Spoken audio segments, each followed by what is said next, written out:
حضرت نوح علیہ السلام کا بیٹا سام، جس کی اولاد عرب اور ایشیا کی طرف پھیل گئی، پھر سام کا ایک بیٹا ارم، اور پھر ارم کا پوتا ہوا عاد، جس کی اولاد اہل عاد کے گمشدہ شہر ارم کے متعلق میں نے بھی آپ کو بتایا۔ اس ارم کا کسی دوسرے بیٹے سے ایک اور پوتا بھی تھا، سمود۔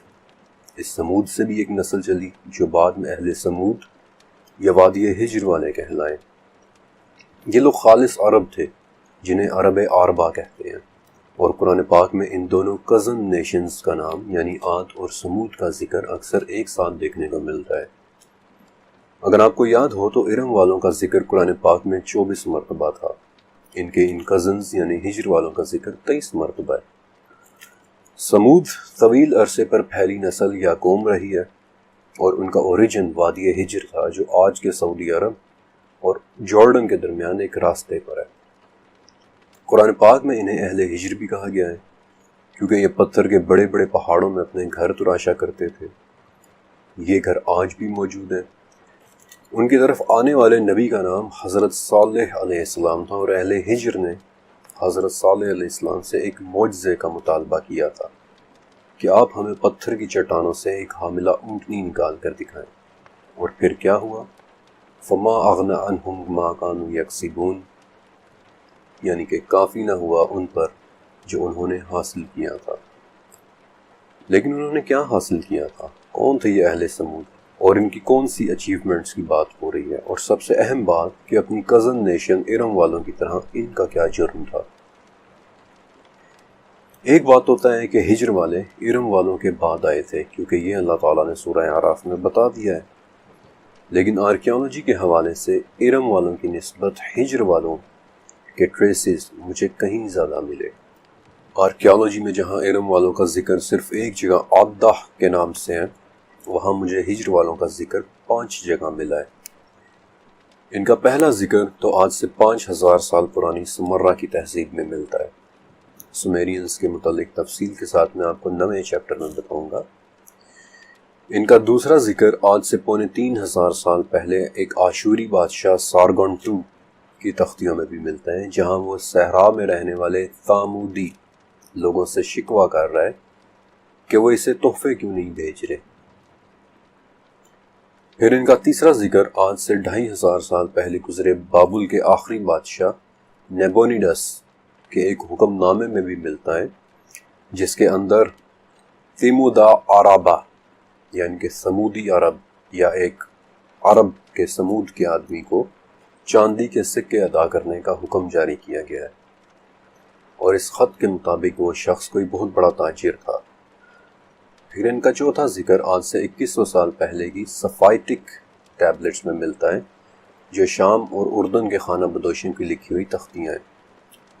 پتھر کی ان تختیوں میں ایک ایسے سال کا ذکر ہے جس میں تمد اور گسم کے درمیان بڑی خونریز لڑائی ہوئی تھی، اور ان کا 5واں ذکر آج سے صرف 1800 سال پہلے کے رومنز کے ہاں ملتا ہے، جہاں وہ سعودی عرب میں الروافہ کے مقام پر ایک مندر کا ذکر کر رہے ہیں جو اس وقت کے رومن گورنر نے بذات خود سمود کی سپورٹ سے بنوایا تھا، اور مزید یہ بھی کہ وہ رومن فوج کی لڑائی میں مدد بھی کیا کرتے تھے، یعنی کہ وہ رومن آرمی کی ایک آکسیلری سپورٹ تھے۔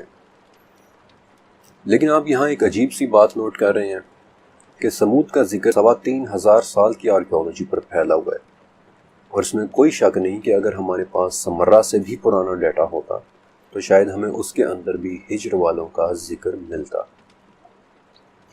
یہ ایک بہت ہی طویل زمانے پر پھیلی ہوئی ایک قوم تھی، اور ان کے متعلق ایک عجیب بات کہ ہیومن جینوم پروجیکٹ کے تحت آج بھی پاکستان کے سندھ اور انڈیا کے راجستھان میں پائے جانے والے رابری قبائل کی پشتیں انہی سمود سے جا کر ملتی ہیں۔ یہ لوگ کہاں اور کس طرح رہتے تھے؟ سورہ اعراف میں اللہ تعالیٰ نے ان کو دیے گئے ایک پیغام کا ذکر کیا ہے کہ اللہ نے تمہیں عاد کے بعد جانشین بنایا ہے، اور تمہیں زمین پر رہنے کی جگہ دی ہے، ایسے کہ تم نرم زمین پر محل بناتے ہو اور پہاڑوں کو تراش تراش کر اس میں گھر بناتے ہو۔ سعودی عرب اور جارڈن کے درمیان ایک علاقہ ہے جسے وادی ہجر یا مدائن صالح بھی کہتے ہیں۔ 131 بڑے بڑے پہاڑ جنہیں تراش تراش کر گھر بنائے گئے تھے، اور ان کی باقاعدہ دریافت بھی بڑے ہی عجیب طریقے سے ہوئی تھی۔ آپ کو یاد ہے میں نے آپ کو بتایا تھا کہ 19ویں صدی میں جب یورپ عرب پر حاکم تھا، اس وقت انگریزوں کا آپس میں صحراؤں کے ایڈونچرز کی شرطیں لگانا بڑی عام سی بات ہوتی تھی۔ اسی طرح 1812 میں سوئٹزرلینڈ کا ایک مسافر جو جارڈن گھومنے گیا اور غلطی سے راستہ بھٹک کر پہاڑوں میں پیٹرا دریافت کر بیٹھا تھا، اس کی ان کہانیوں نے ایک اور انگریز چارلز مونٹاج کو بڑا متاثر کیا۔ اس نے بھی عرب میں بڑے بڑے پہاڑوں میں موجود گھروں کی کہانیاں سن رکھی تھی، لہٰذا 1876 میں یورپ سے حج پر آنے والے ایک قافلے کے ساتھ چلا آیا اور آفیشلی وادی ہجر کو دریافت کر لیا۔ 131 عظیم الشان پہاڑ جنہیں کاٹ کاٹ کر تراش کر ان کے محل بنائے گئے تھے۔ سورہ عنکبوت۔ اور ہم نے اہل عاد اور اہل سمود کو بھی غارت کیا، جن میں سے بعض کے مکانات تمہارے سامنے ہیں۔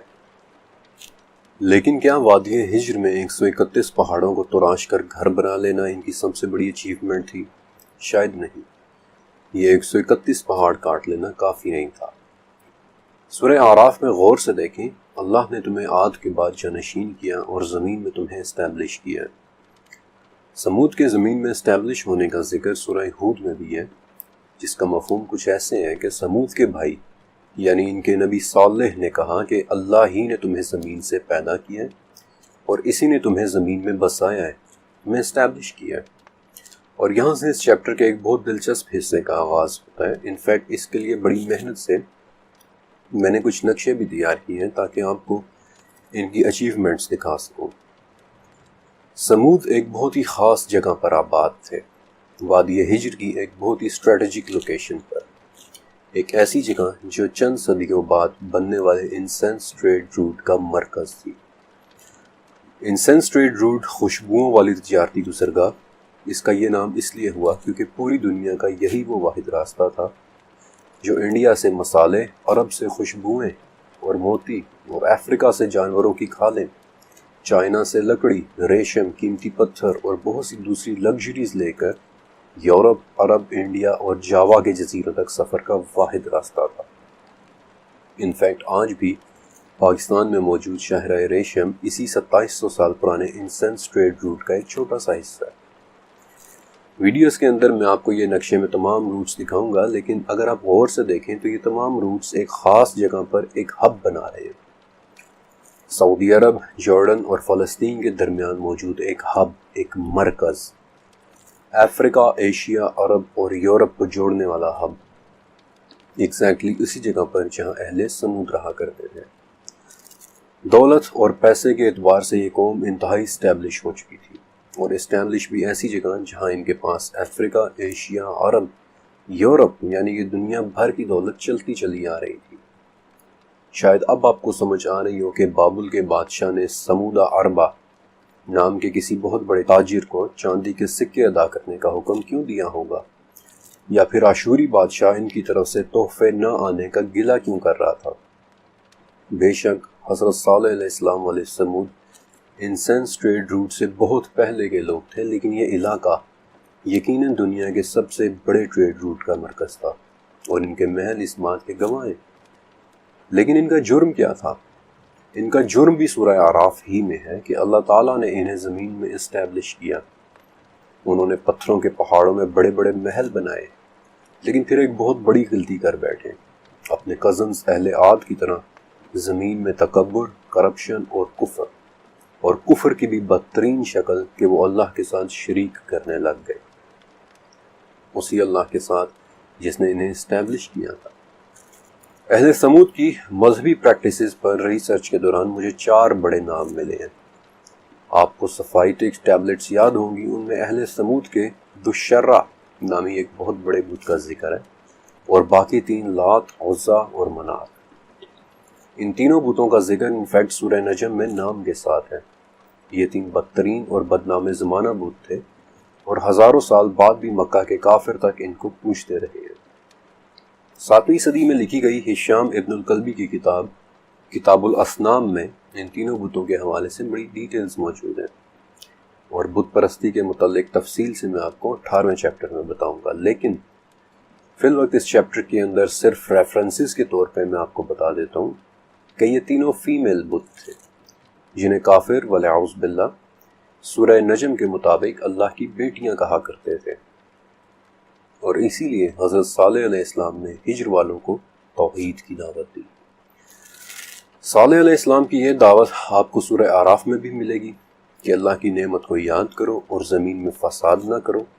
سورہ ہود میں بھی ملے گی کہ اللہ کی عبادت کرو، اس سے معافی مانگو اور اس کی طرف پلٹ آؤ۔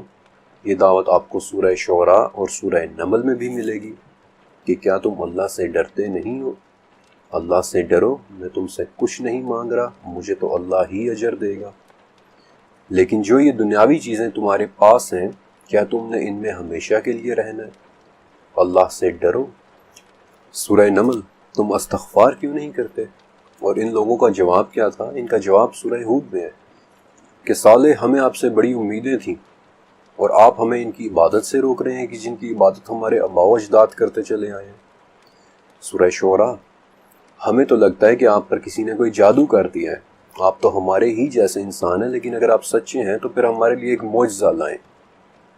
اور یہ وہ وقت تھا جب انہوں نے ایک منہ مانگے معجزے کی ڈیمانڈ کی کہ ہمارے لیے اس پہاڑی چٹان سے 10 ماہ کی حاملہ اونٹنی نکال کر دکھائیں، یعنی ایک ایسی اونٹنی جو بچہ جننے سے صرف 5 مہینے دور ہو۔ اور ایسا ہی ہوا، وہ چٹان پھٹی اور اس میں سے 10 ماہ کی ایک حاملہ اونٹنی نکل آئی۔ اس اونٹنی کا ذکر قرآن پاک میں کم سے کم 6 مرتبہ ہے اور 3 جگہیں سے ایک نام بھی دیا گیا ہے، بلکہ سورہ شمس میں تو صالح علیہ السلام نے خود اسے ایک نام دیا ہے، ناقۃ اللہ، یعنی اللہ تعالیٰ کی اونٹنی۔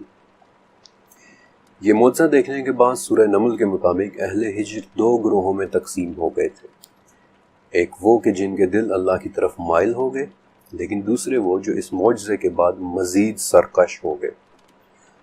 ان کی اس تقسیم کے بعد صالح علیہ السلام نے انہیں ایک بات کہی، وہ بات 5 صورتوں میں ہے، اور میں ان تمام مقامات میں سے صالح علیہ السلام کے اس پیغام کا خلاصہ آپ کے سامنے رکھ رہا ہوں کہ دیکھو، یہ اللہ کی اونٹنی ہے، اسے چھوڑ دو تاکہ یہ زمین میں کھاتی پھرے، اسے کسی طرح کی تکلیف نہ دینا، ایک دن پانی پینے کی باری اس کی ہوگی اور ایک دن پانی پینے کی باری تمہاری ہوگی، تم نے اس کی باری کا خیال رکھنا ہے اور اس سے کسی طرح کی برائی کے ساتھ ہاتھ نہ لگانا، ورنہ اس کے بعد تم پر ایک دردناک عذاب ٹوٹ پڑے گا۔ میں نے آپ کو وادی ہجر کے 131 پہاڑوں کے متعلق بتایا کہ کس طرح انہیں تراش کر گھر بنائے گئے تھے، لیکن جس چیز کے متعلق میں آپ کو واقعتاً بتانا چاہتا تھا وہ 2018 میں ہوئی ایک دریافت تھی، ایک ایسی دریافت کہ جو ہزاروں سالوں سے نگاہوں سے پوشیدہ تھی۔ یہ دریافت 3 بڑے اداروں یعنی کنگ سعود یونیورسٹی، فرانس کے CNRS اور جرمنی کے میکس پلانک انسٹیٹیوٹ کے آرکیالوجی ڈپارٹمنٹ نے مل کر وادی ہجر کے قریب کی تھی۔ اس وقت تو انہیں لگا تھا کہ شاید یہ رومن دور کی کوئی چیز ہے، یعنی 2000 سال پرانی، لیکن بعد میں اس کی صحیح عمر معلوم کرنے کے لیے بہت سے ڈائریکٹ اور انڈائریکٹ ٹیسٹس ہوئے تھے، مثلاً ٹول مارک انالیسز یا راک ایروژن انالیسز، اور بلکہ ایک لیومینیسنس ڈیٹنگ ٹیکنیک بھی استعمال کی گئی تھی، اور تب پتہ چلا تھا کہ یہ دریافت تو در حقیقت 7000 سے 8000 سال پرانی ہے، اور یہ دریافت تھی وادی ہجر کی چٹانوں میں تراشے ہوئے لائف سائز اونٹوں۔ یہ دریافت کرنے والی ٹیم کی چیف آرکیالوجسٹ تھیں ڈاکٹر میریا گواگنن۔ انہوں نے ایک اسرائیلی اخبار ہیرڈز کو ایک انٹرویو دیا تھا، اور میں چاہتا ہوں کہ آپ غور سے ڈاکٹر ماریا کے الفاظ کو سنیں۔ آرکیالوجی کی زبان میں چٹانوں میں تراشی شکلوں کو ہم ریلیفز کہتے ہیں۔ سب سے اہم بات یہ ہے کہ چٹان میں تراشے ان اونٹوں میں سے کچھ کے پیٹ گول اور ابھرے ہوئے ہیں، جیسا کہ وہ پریگننٹ ہوں۔ نیولیتھک دور سے ہمیں چٹانوں میں بنے بہت سے ریلیف ملتے ہیں، لیکن ان میں کوئی بھی جگہ ایسی نہیں ہے جہاں ریلیفز اتنے واضح ہوں کہ جیسے وادی ہجر کے ہیں۔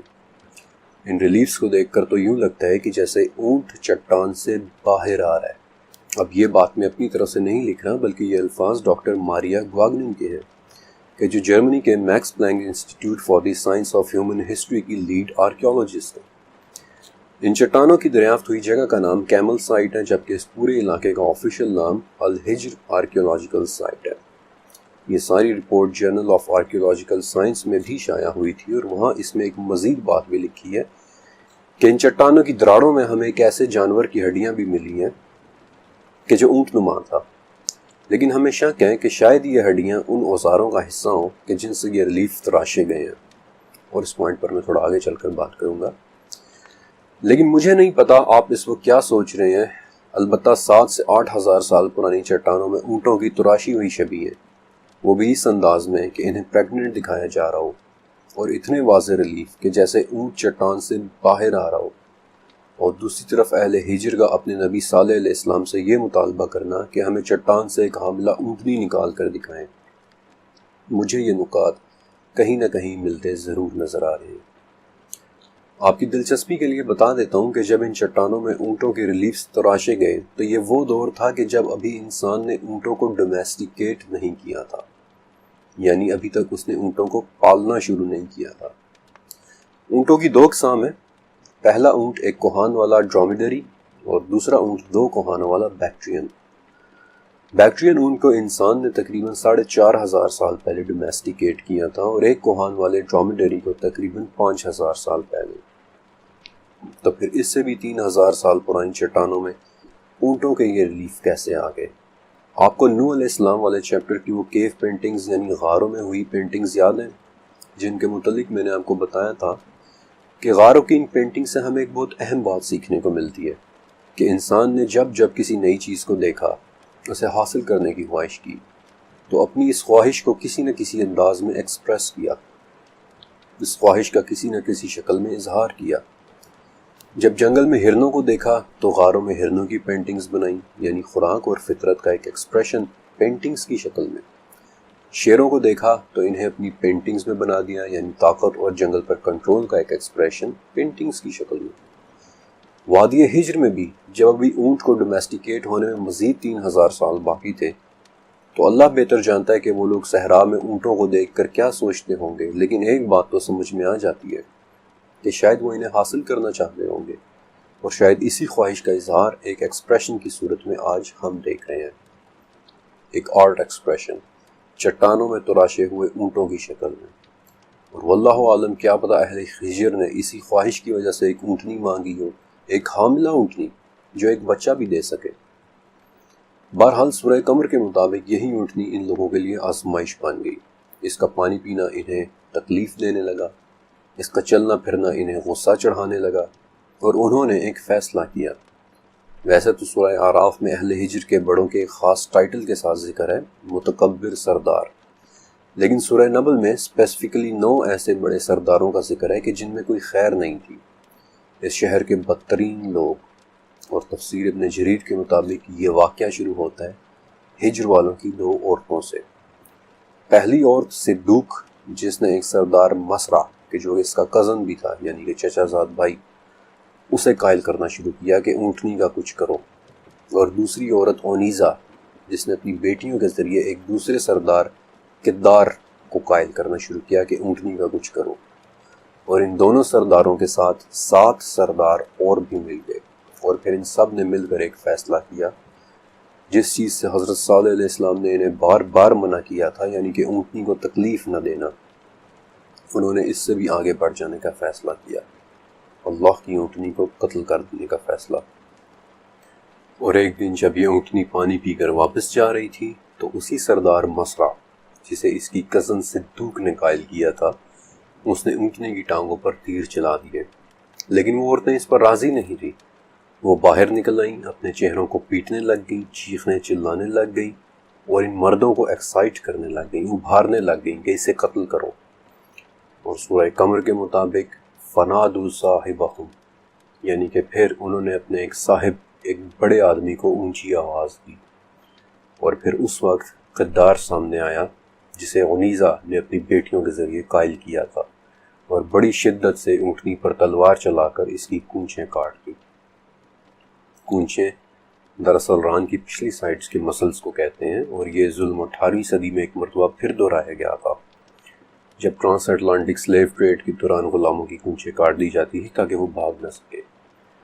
بہرحال کونچیں کٹوا لینے کے بعد اس اونٹنی نے ایک بہت زوردار چیخ ماری تاکہ اس کا بچہ جہاں کہیں بھی ہو بھاگ جائے، لیکن کدار ابھی بھی راضی نہیں تھا۔ ایک کے بعد ایک تلوار اور نیزوں کے وار اور بالآخر کردار نے اللہ کی اونٹنی کا قتل کر دیا۔ اونٹنی کا چھوٹا سا بچہ بھاگتا ہوا ایک پہاڑ پر پہنچا اور چیختا چلاتا غائب ہو گیا، لیکن ابن جریر کی تفسیر کے مطابق غائب ہونے سے پہلے اس نے 3 مرتبہ چیخ ماری تھی۔ اللہ کی اونٹنی پر ہوئے اس ظلم کا قرآن پاک میں 6 مرتبہ ذکر ہے، اور جس شخص نے یہ حرکت کی اسے سورہ شمس میں اشقہا کا لقب دیا گیا ہے، یعنی اس شہر کا سب سے بدترین انسان، the most wicked one, the most wretched one، جس نے اللہ کی اونٹنی کی ٹانگیں کاٹ دی۔ اللہ نے اس شخص کے لیے سب سے بڑے بدبخت کا لفظ استعمال کیے ہیں، اور اللہ کے رسول نے بھی 2 مختلف احادیث میں اس شخص کے لیے سب سے بڑے بدبخت کا لفظ استعمال کیا ہے۔ آپ صلی اللہ علیہ وسلم نے ایک خطبے میں اللہ کی اونٹنی اور اس شخص کا ذکر کیا اور بتایا کہ وہ اپنی قوم میں ابو زمعہ کی طرح غالب اور طاقتور تھا۔ پھر ایک مرتبہ آپ صلی اللہ علیہ وسلم نے حضرت علی رضی اللہ تعالیٰ عنہ سے کہا تھا کہ اے ابو تراب، کیا میں تمہیں 2 بدبخت ترین لوگوں کے بارے میں نہ بتاؤں؟ ایک سرخ رنگ کا وہ شخص کہ جس نے اللہ کی اونٹنی کو مارا تھا، اور ایک وہ شخص جو تمہیں ضرب لگائے گا یہاں تک کہ تمہاری داڑھی خون سے تر ہو جائے گی۔ اونٹنی کے بچے نے غائب ہونے سے پہلے 3 مرتبہ چیخ ماری تھی، اور اس پر حضرت صالح علیہ السلام نے ان لوگوں کو 3 دن کا کہا۔ سورہ ہود کہ اب تم صرف 3 دن تک اپنے گھروں میں رہ سکو گے، لیکن جن کے سروں پر ہی کفر اور تکبر چڑھا ہو وہ اپنی نفرت میں اندھے ہو جاتے ہیں۔ لہٰذا سورہ نمل کے مطابق انہوں نے قسم اٹھا لی کہ اب رات سے پہلے صالح اور ان کے گھر والوں کا بھی قتل کرنا ہے، مگر اب ان پر اللہ کے حکم نے آ کر رہنا تھا۔ لہٰذا ان کے چہرے بدلنا شروع ہوئے۔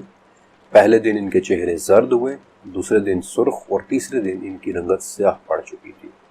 اور سورج کے نکلتے وقت زلزلہ، اور سورہ زاریات کے مطابق آسمان سے ایک بہت سخت تیز چیخ، ایک چنگاڑ آئی جس سے یہ نیچے تک ڈہل گئے اور کھڑے نہ رہ سکے۔ خوف سے روحیں نکلنے لگیں، سسک سسک کر جانیں ختم ہونے لگیں، حرکات و سکنات ٹھنڈی پڑ گئیں، اور سورہ اعراف اور ہود کے مطابق بالآخر وہ اپنے گھروں میں اوندھے منہ گرے پڑے رہ گئے، محض جسموں کے ڈھیر جن میں نہ ہی روح باقی تھی اور نہ ہی کوئی حرکت۔ سورہ ہود کے مطابق ایسے کہ جیسے وہ وہاں کبھی آباد ہی نہ تھے۔ سورہ قمر کے مطابق اس چیخ کے بعد وہ ایسے رہ گئے کہ جیسے روندی ہوئی گھاس۔ سورہ نجم کے مطابق سوائے ایمان رکھنے والوں کے ان میں سے ایک بھی باقی نہیں بچا، اور سورہ نمل کے مطابق ان کے مکانات اجڑے پڑے ہیں، اور جو لوگ علم رکھتے ہیں ان کے لیے ان میں بہت بڑی نشانی ہے۔ لیکن چیخ سے انسان کیسے مر سکتا ہے، اور آخر چیخ ہی کیوں؟ چیپٹر کا جو حصہ اب شروع ہونے والا ہے، اس حصے کے اندر میں آپ کو ان دونوں سوالوں کے جوابات دوں گا، لیکن اس سے پہلے میرا ایک سوال کہ کیا کبھی آپ نے سوچا ہے کہ آپ کا جسم کس آواز کو برداشت کر سکتا ہے اور کس آواز کو نہیں؟ میں آپ کو بتاتا ہوں۔ ہر انسان کے سننے کی ایک رینج ہوتی ہے۔ ہم 20 ہرٹز سے کم یعنی انفراسونک اور 20,000 ہرٹز سے زیادہ کی آوازیں یعنی الٹراسونک نہیں سن سکتے، لیکن آوازوں کی اونچائی ہرٹز کے بجائے ڈیسیبلز میں ماپی جاتی ہے۔ آپ کے سمجھنے کے لیے میں ایک مثال دے دیتا ہوں کہ ایک ٹرک کے انجن کی آواز 80 ڈیسیبلز تک ہوتی ہے، اور ایک جیٹ انجن کی آواز 130 ڈیسیبلز تک۔ اور ویسے تو یہ آوازیں برداشت کرنے کے قابل ہوتی ہیں، لیکن جیسے جیسے آواز 150 ڈیسیبل سے اوپر جاتی جائیں گی، آپ اپنے جسم پر اس کا اثر ہوتا محسوس کرنا شروع کر دیں گے۔ میں آپ کو اونچی آوازوں کی صرف 4 ریئل لائف مثالیں دوں گا، اور پہلی مثال ایک راکٹ لانچ کی ہے۔ ایک راکٹ کے لانچ ہوتے وقت 165 ڈیسیبلز تک کی آواز پیدا ہو سکتی ہے، اور یہ آواز مار تو نہیں سکتی، لیکن یہ آپ کے کانوں کے پردے پھاڑ دینے کے لیے کافی ہوتی ہے۔ انفیکٹ سیٹرن 5 نامی اسپیس شٹل کی لانچ کے وقت اس کی آواز سے پیدا ہونے والی انرجی اتنی زیادہ تھی کہ لانچ پیڈ پر موجود سیمنٹ یا کنکریٹ پگھل گیا تھا، اور اس حادثے کے بعد سے پھر یورپین اسپیس ایجنسی کو اپنے راکٹ لانچ پیڈ یعنی کہ وہ جگہ جہاں سے راکٹ اڑتا ہے وہاں 3 لاکھ گیلن پانی گرانا پڑا تاکہ وہ راکٹ کی آواز سے پیدا ہونے والی انرجی کو جذب کر لے، ورنہ راکٹ کی اتنی تیز طاقتور آواز سے لانچ پیڈ اور اس راکٹ پر لگا سیٹلائٹ دونوں ڈیمیج ہو جاتے۔ لیکن بعد میں اس مسئلے سے نمٹنے کے لیے اسپیس ایجنسی نے ہالینڈ میں ایک بہت اونچی آواز پیدا کرنے والا ایک اسپیکر ڈیزائن کیا۔ اسے اکوسٹک اوریفائسز کہتے ہیں۔ اس کے ڈیزائن کرنے کا مقصد یہ ٹیسٹ کرنا تھا کہ ہمارے سیٹلائٹس آخر کہاں تک آواز کی طاقت کو برداشت کر سکیں گے۔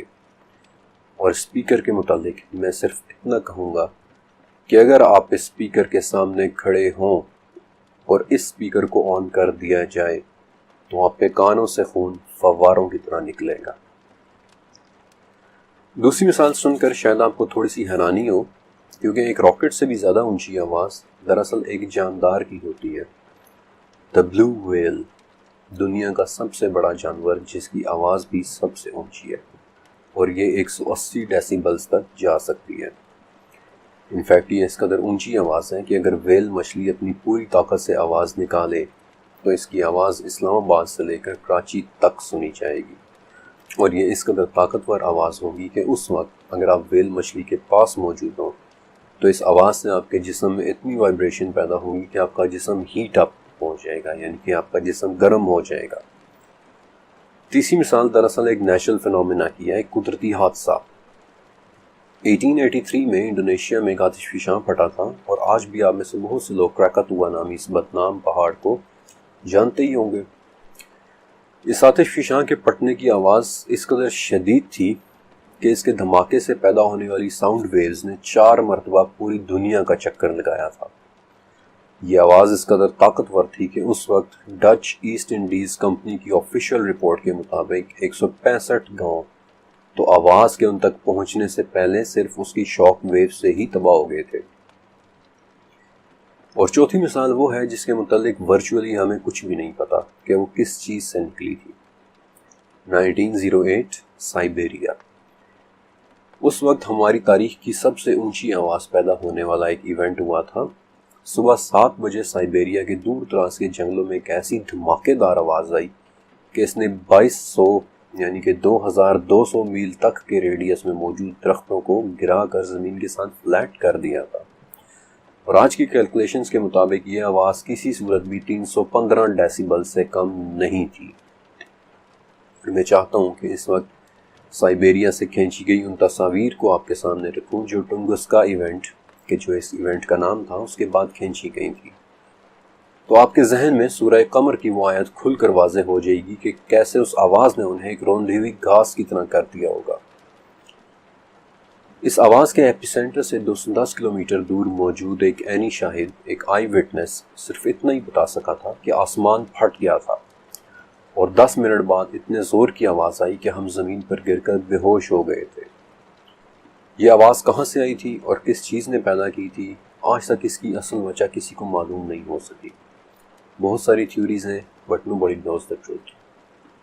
آج بھی اس واقعے کی کیس فائل میں وجہ کے خانے میں صرف 2 ہی الفاظ لکھے ہوئے ہیں، ان نون ایونٹ۔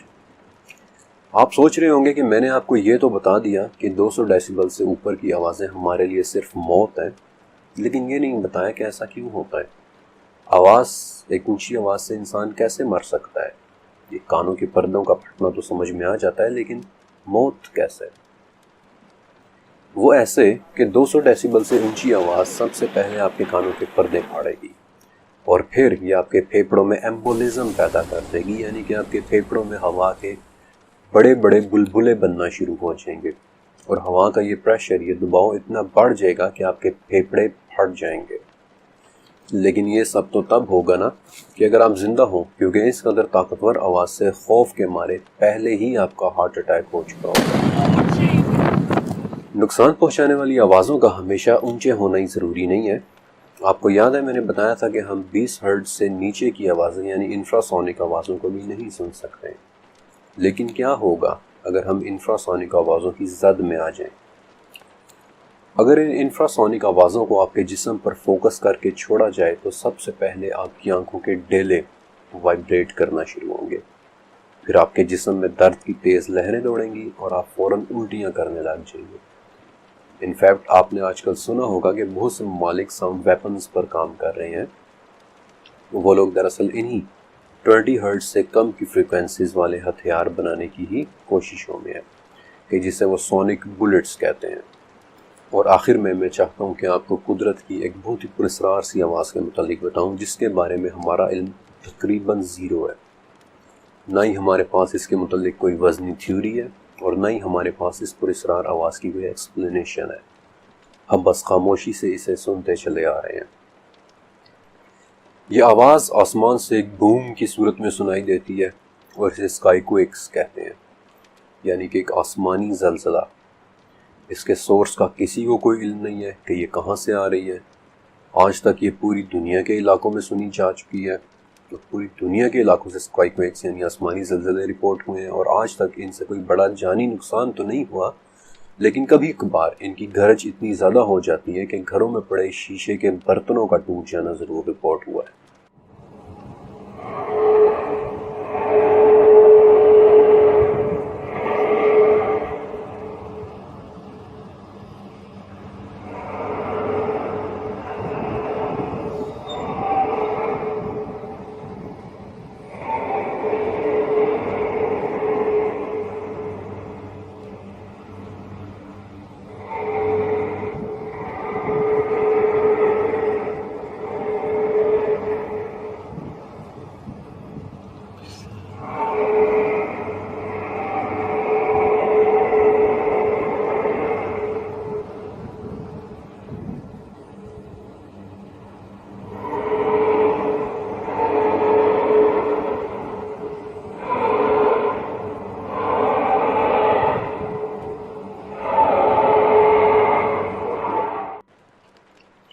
اب تک یہ عجیب و غریب اور پراسرار آواز انڈیا میں گنگا کے کنارے، امریکہ میں فنگر لیک کے کنارے، جاپان میں نارتھ سی، انڈونیشیا میں سماٹرا اور جاوا، یورپ میں ہالینڈ، پھر برازیل، میکسیکو، یہاں تک کہ پوری دنیا میں سنائی دے چکی ہے۔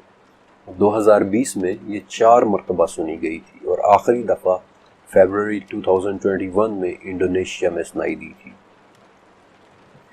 اس آواز کے متعلق کچھ تھیوریز موجود ہیں، لیکن میں آپ کو صرف 3 کے بارے میں بتاؤں گا۔ ان 3 میں سے پہلی تھیوری یہ ہے کہ ہمارا سورج سادہ زبان میں آگ سے بنا ہوا ایک ستارہ ہے، اور اکثر ہمارے سورج سے آگ کی بڑی بڑی لپٹیں نکلتی ہیں جنہیں کورونل میس ایجیکشن کہتے ہیں، لیکن کبھی کبھی آگ کی یہ لپٹیں بہت ہی زیادہ بڑی ہو جاتی ہیں۔